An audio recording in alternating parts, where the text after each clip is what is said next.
All right, welcome. Today, we're going to tackle one of the most powerful and useful structures in all of English. Seriously, if you get this one right, your speaking is going to sound so much more natural and fluent, like instantly. So, you ready to dive in? Let's do it. Okay, take a look at this sentence. Sao Paulo is one of the biggest cities in the world. I mean, it looks pretty good, right? It's almost perfect. But there's a tiny, tiny error in there, and it's an error that so many English learners make. In fact, it's probably one of the most common mistakes out there. So, what do you think? Can you see what's wrong with it? Take a second. If you can't spot it yet, don't even worry about it. I promise by the time we're done here, you'll not only be able to see it right away, but you will never, ever make this mistake again. Okay, so to solve this little puzzle, we have to start with the basics. We need to understand the main ingredient, the key piece of the puzzle. And that piece is something called a superlative. So, what on earth is a superlative? Well, it's actually pretty simple. It's just an adjective we use to say something is the most of something in a group. It's at the very top. You know, like the biggest, the best, or the most beautiful. It's all about pointing out number one. All right, so how do we actually make these superlative words? It's way easier than it sounds. There are basically two main rules and one little bonus rule that will cover pretty much everything you need to know. Rule number one is for short words. We're talking one-syllable words, usually. For these, all you have to do is add est right onto the end. Simple as that.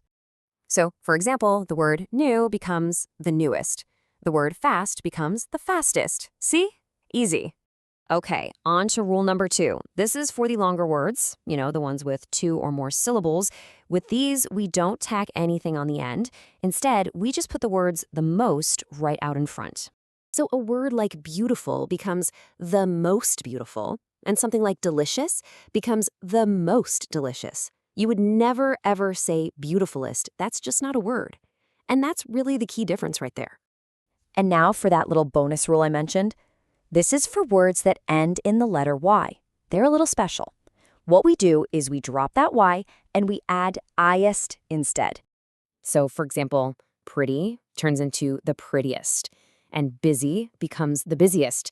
It's a really simple swap that applies to most of those Y words. Okay, we've got our building blocks. We know what a superlative is and how to make one. So, now we're ready for the big reveal. Let's put all these pieces together and look at the full, correct structure we've been working towards. And here it is, the magic formula.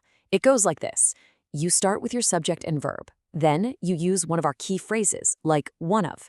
Next, you pop in the superlative we just learned how to make. And then, and this is the most important part, the part everyone gets wrong, you need a plural noun. Seriously, look at step 4. That right there is the secret sauce. Okay, now that we have that formula, we can finally go all the way back to the beginning and solve that puzzle. Let's see how it all clicks into place. And there you have it, side by side. You see it now, don't you? The mistake was city, singular. But our formula tells us it has to be cities, plural. São Paulo is just one of a group of big cities. That one little s at the end is the entire key to getting this right. So, let's nail this down. Here's the number one rule you have to remember. Always use a plural noun after one of the plus a superlative. It just makes sense, right? You're picking one thing from a group of things, so that group has to be plural. It has to be more than one. Okay, so we've absolutely mastered the main rule. Now we can get a little fancier and add some nuance, because this same formula also works with phrases like some of and among, and each one adds a slightly different flavor to what you're saying. So let's break this down. One of the is what you use when you're talking about a single specific thing from the group. Like, this is one of the best movies. But what if you're talking about a few of them? Then you'd use some of the. For instance, these are some of the best movies. And then there's among the. This one's a little more formal, and it means being part of a larger, distinguished group. Like, he is among the best players. See the difference? You know, the best way to make a new grammar rule really stick in your brain is to just see it in action, over and over. So let's look at a few more perfect examples to make sure this is locked in for good. All right, check these out. Calypso is one of the best restaurants in New York. Restaurants, plural. This app is one of the most useful tools for learning English. Tools, plural. She is among the best students in the class. Students, plural.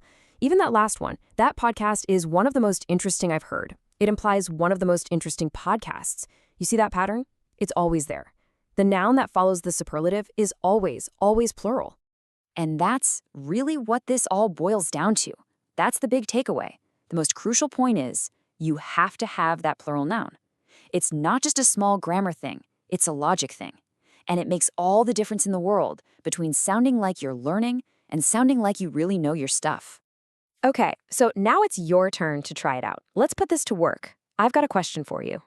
What is one of the most interesting things you've learned recently? Go ahead and think about it. Use that structure. Thanks so much for joining me for this explainer, and I'll see you next time.